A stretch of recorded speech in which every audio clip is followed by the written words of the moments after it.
Night Watchman. How you doing, buddy? DJ LeRoy, how are you? Good, good. You know what, Night Watchman?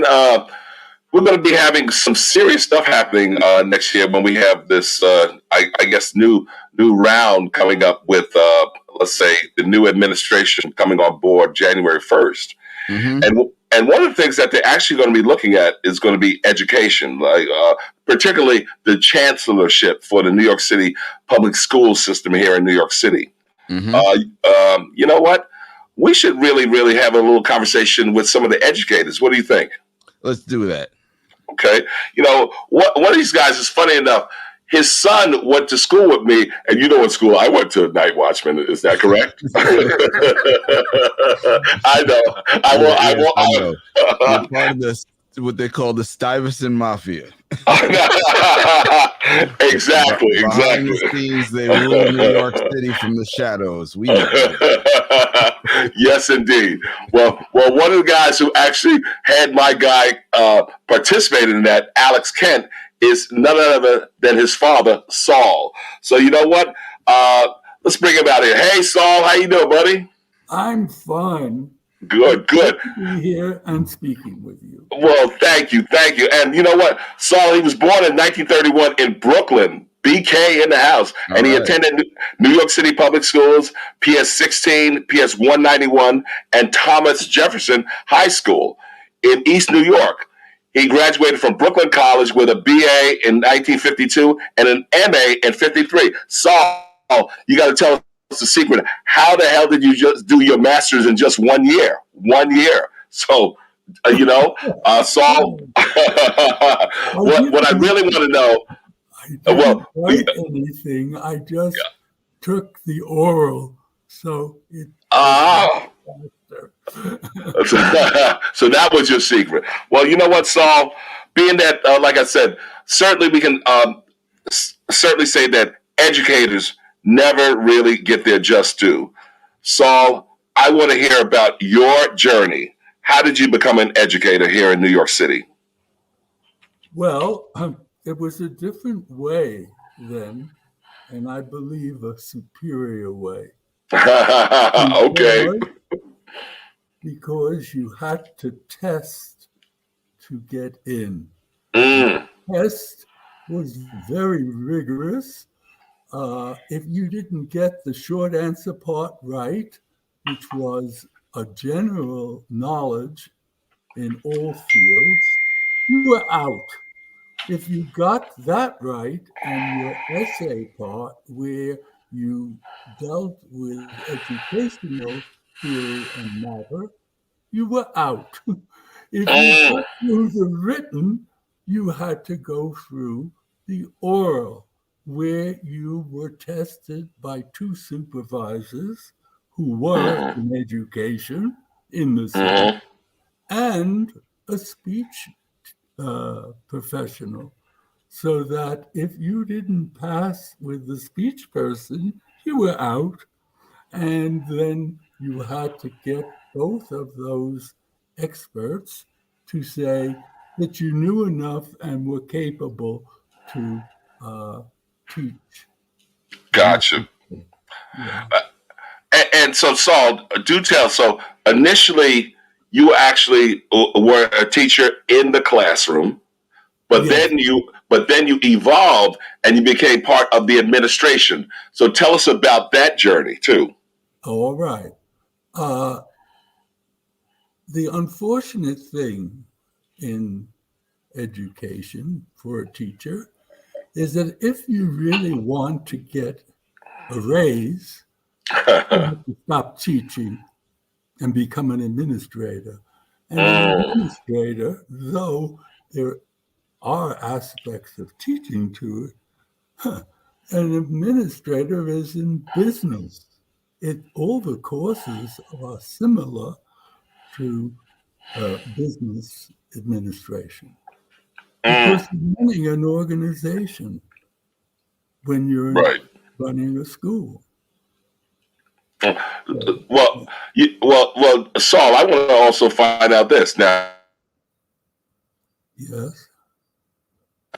One of the things that you're also going to let's say, become part of the system and hopefully also, as you say, get a salary increase, would you say that the administration understood the needs of the students they were serving, or was there a lack of that in a number of cases? I don't think it And was why any.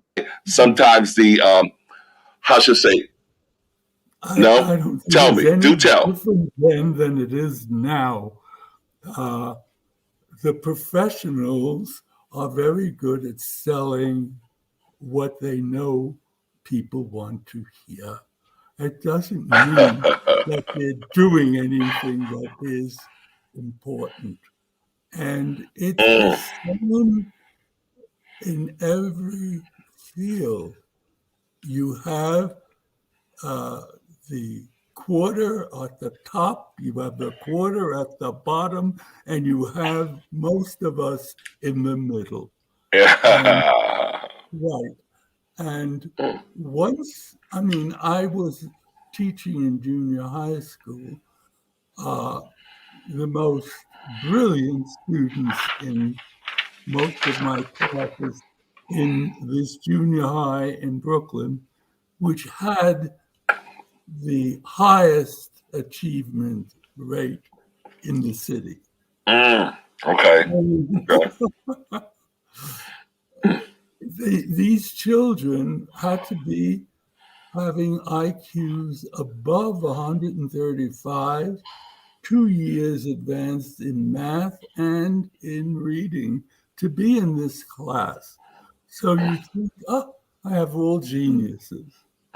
As soon as the class got started into work, that curve came out clearly. There were 25 who were the best, there were Mhm, 25 who were the lowest, and there mhm, were the people in the middle. mhm. Yeah. Gotcha. Gotcha. So setting a high level for this to occur is the thing to do. But to expect there'll be a difference uh, is also uh, to be thought about. The principal at that school at that time was always upset with the teachers who had these special progress classes Mm, because he said, how can you give them 65? How can you fail them when in an ordinary class they'd be at the top? So he mm. would try to get us to accept 75 as the low grade in that Uh, class. But so Saul, back up. So you're telling me that literally administration would want you to, let's say, pass students, even though they may not necessarily have been able to cut the muster, have a grade that was passable? yes, that's about the way it was. Yes. But the Wow. teachers didn't listen mostly. We were a renegade bunch. I mean, Well, Chuck Schumer was one of the students in that school, in those classes. so you had the future New York senator, huh? Yes. so, But I so think it came slightly after I left. gotcha, gotcha. Well, you know what I will also find out, Saul. Certainly, you were there in the forefront when we had the big Ocean Hill Brownsville decision. Do Yes. do tell me some of your thoughts around what was happening in New York City public school system at that time. Well, the real push, and in a way, very correct, was to involve parents and their community into the education of their children. That's admirable. we had parent teachers associations all along with that attitude to do that. But in a large sense, they could point in Ocean Hill that their children were failing. They were not Mm-hmm. being tested. And so they wanted to rectify that, which was admirable. But I think both sides really locked jaws and didn't really achieve the goal. Ocean Hill is just as bad in the way their children are educated to this day. And what they succeeded in doing, in my opinion, and I can't prove it, it's an opinion, they exchanged one mafia for another. As soon as the parents got control, it wasn't the parents who had control. It was the parent leader or leadership of the parents. And once they got control, there was look at a handout and to control others by what you handed out. And that's what happened. And I'm suspicious of it. I suspect that it's going on that way to this day. And Saul, you would basically say that, in terms of giving the control to the parents, but without parents having really any, or the parent leaders, I should say, without having any real knowledge or background in education. It's unfair to demand that of the parents. There should be talk and learning between the heads of the school, the teachers, and the parents, so that they both mutually profit from their different perspectives and their different roles. The role of a parent is similar to the role of a teacher, but there are differences, very pronounced and important differences, which should be brought to play for the benefit of the children, not the teacher and not the parent. Gotcha. Saul, I want to ask you about the experiment that was PS 208. Well, as the way is in our country, if you have a problem, throw money at it, and that solves the problem. True. With the Ocean Hill problem, the city, especially the union, had to act. Who was that? Was that Albert Shanker?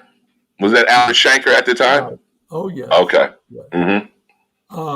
Had to show that it had the interest of the children, not as its true interest is, and still is, was and still is, to protect the lowest teacher, the most incompetent teacher.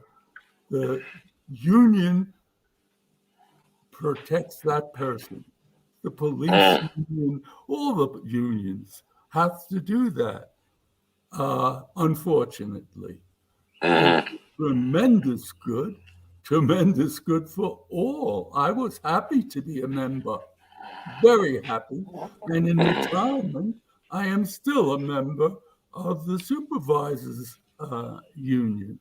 Union is necessary because without it, there is no counterbalance of power to the government. to the business, whatever it's involved with. But again, it's always vigilance on the part of the people involved to see that the hanky-panky isn't going on too much. But, be a little vigilant and balance the act. So The reason the Ocean Hill had to happen is that it was rebelling against the central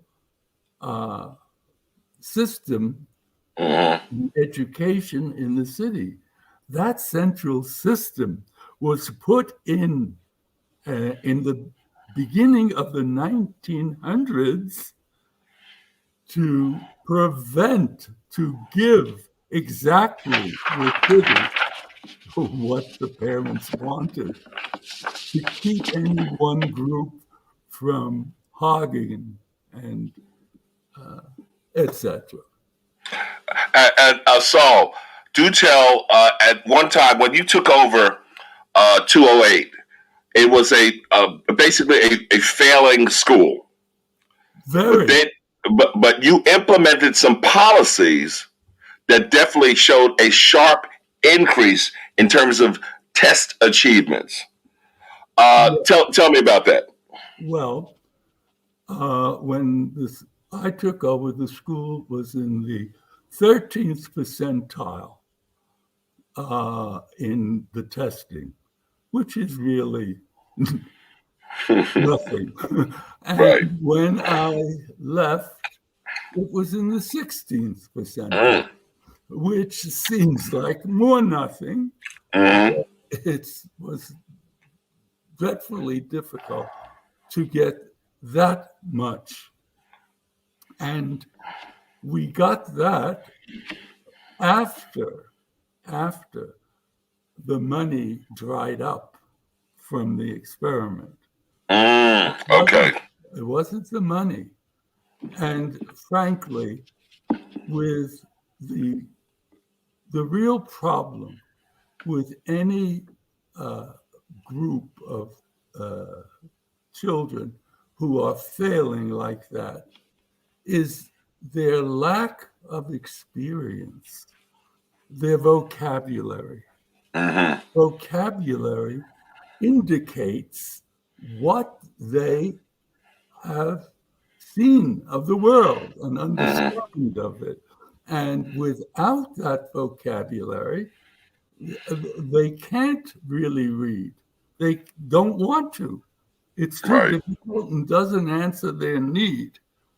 So they think. But, I mean, when I was a kid in elementary school in Brooklyn, we were taken in one term, half term that is, to 5 different trips all over the city. We went to, I remember, Wonder Bread, and got little loaves, etc. We went to field tests and got little bottles of milk, etc. The whole idea was to give us experience. Experience, yes, absolutely. And let us broaden. I had that difficulty because my parents, though born here, they were first generation, and they left school very early, and they were basically uneducated. And so they could not broaden for me those aspects of the outside world. They were excellent parents, but that wasn't fair. And so I was hobbled all the way through elementary school. It wasn't until I got to the 8th grade that I began to have enough vocabulary, experience, and background to read and to love it, to pick it up. It wasn't their fault. But in a sense, it's the fault of the education. Education has to make up that deficit for children who do not have that background. And that's the difference between so-called privileged white. They have that with mother's milk. They have that conversation going on at the dinner table. And then when they go to school, it's much easier for them. Not all, Right. but I'm talking in the general for most. It's kind of taken for granted that those particular experiences, as you said, are shared maybe at that dinner table, whereas the kids that you were exposing to some of those experiential type of events had not had that similar type of experience. Yes, and clearly in a Black family at home where the parents are educated, their children have the same advantage in learning. They do just as well. This is different. And Saul, you know what? I may even kind of like say that I absolutely hear you and understand, because my mother and father definitely did not know about the specialized high schools at all. But my sister, who was as they say, kind of go-getter, educated person, she's the one who actually told my parents that that I should take the exam for Stuyvesant. But without her intervening, I never would have known. Right. That doesn't mean that you wouldn't have done well in your neighborhood high school. You would be top there. I hear you. I hear you exactly. So you raise the test scores there. You get up to 16%. So I'm assuming that there should be celebration. There should be a good experience in terms of folks say, "Yes, Saul, you did it." But that was not what happened. No, because at that time the parents had control of the school, and the parents were controlled by the head honcho of the parents, right? And woman involved in what she thought would be best for the school.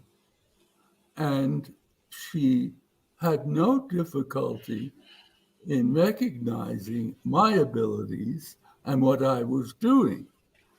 But she was stuck in her mind having the children see at the head of the school somebody who looked like them. So that they could aspire to do the same. And that's a very, commendable feeling, to do. So that's why I was let go. I was transferred. Okay. Wow. Gotcha. I did have one warm result from the very same woman. 9 years later, the secretary of the school, a lovely, lovely lady who was a graduate of Julia Richmond High School. Okay. Time was something, and she was retiring, and I wanted to go to her party. So I went with my wife, and there, this woman who did not keep me in school said to me, "You know, Mr. Kent, we made a terrible mistake." I said, "What do you Mm. mean?" And she said, "We had 9 different principals following you. 9. We had all sorts of black men and women, and everyone we managed to get wasn't any good." And I said, that's a bad luck of the draw. That's all. But then I can't deny that I thought you had the right one. So literally, it took some years, but there was some validation. Yes, the Yes. validation has to be removed from race. Mm. It has to be on what you can do. Merit. That's right. Yes, the merit. Absolutely. But one of the things I discovered about myself when I was in Harlem, though I thought I was the liberal shining corner,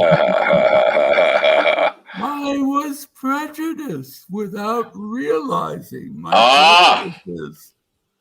It was very strange, and what a sharp, it pulled me back. Say, oh. So you had some self-reflection. Yes, definitely. Nice. Definitely. And Nice. my interest as an administrator went beyond the classroom, beyond the teachers, the students, but to the teachers. And when the money dried up, the extra paraprofessionals from that had gotten positions in the school when there was the money, and they came from the school or the neighborhood, and they brought the benefits of the neighborhood and got the benefits from the teachers, which Gotcha. all went to the students. Okay. And so they were losing their positions. Wow. Wow. I worked out a system where I could save a lot of them. Working the requirements from the contract from the union of the teachers' free periods. And when I worked that out, the children had to have reading twice a day. Good. That's essential. Yeah. Right. And they had to be broken up to different levels and needs. And so I had them broken up to go to all the various paraprofessionals. And when that happened, the teacher looked around and found that she was free. And that way, I was able, the district got onto that and did it too, because Nice. the paraprofessional is less expensive than a teacher. Than the So teacher. they were Right. able to get more bang for the buck. Absolutely. That was not my motive. well, Saul, this has been a very, very enlightening and informative discussion.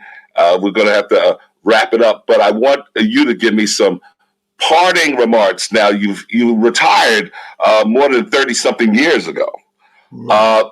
So if you had to say some last words, what do you think can help assist the education system in New York City today? basically what I've already said.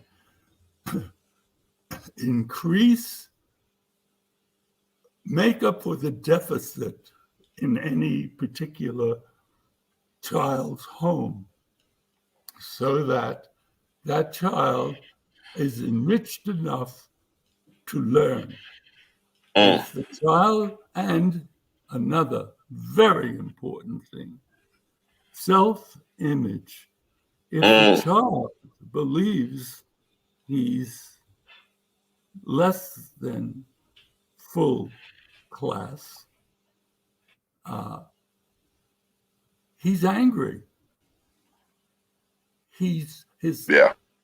Where he can turn is limited, and he's prey to those who would use him, and gangs and all kinds of easy and dangerous things grab him. But if coming to school is the place where he has a haven, a place where he is made to feel, shown that he has value and that he can cut the mustard, as you said, that's what I would recommend. Excellent, excellent. Saul, thank you so much for this interview, this enlightenment, especially being that, remember, I'm a child of the New York City public school system, so I remember some of those turbulent times. Now, well, I don't know because I'm not there, but I'm assuming that, let's say, Colorado may not necessarily have the same type of dynamics that, let's say, New York City had experienced. But nonetheless, education is one of these particular discussions that literally continues, especially in a diverse community such as New York. You got it a little wrong about Colorado. Oh, really? Colorado, for a time, was, of all the states, the one that paid the least money for education. And they got away with it because the situation was that they got the education for less money. And, my daughter is a retired principal of a K-8 school in Colorado. Victoria never told me that. I did not know this. Victoria, I got to have you next time. Okay. Believe me, they have their problems too. Yeah. Beautiful, beautiful. Well, Saul Kent, thank you for appearing on Soul Lounge Primetime. Night Watchman, what are your final thoughts? First of all, thank you so much for your years of service in our New York City public schools, and we know that countless people benefited from your efforts and from your experience. And I extend that to all educators, and it's by extension, as our DJ LeRoy said in the beginning, that educators don't get their just due. So we're trying to give a little bit of the just due tonight.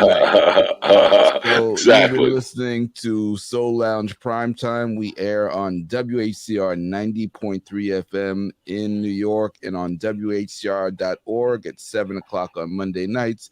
And you can also find us on YouTube and Facebook live streaming on 8 o'clock on Monday nights. And we appreciate your taking the time to join us today. Thank you so much for having me and giving me the opportunity to Saul, thank you, my brother.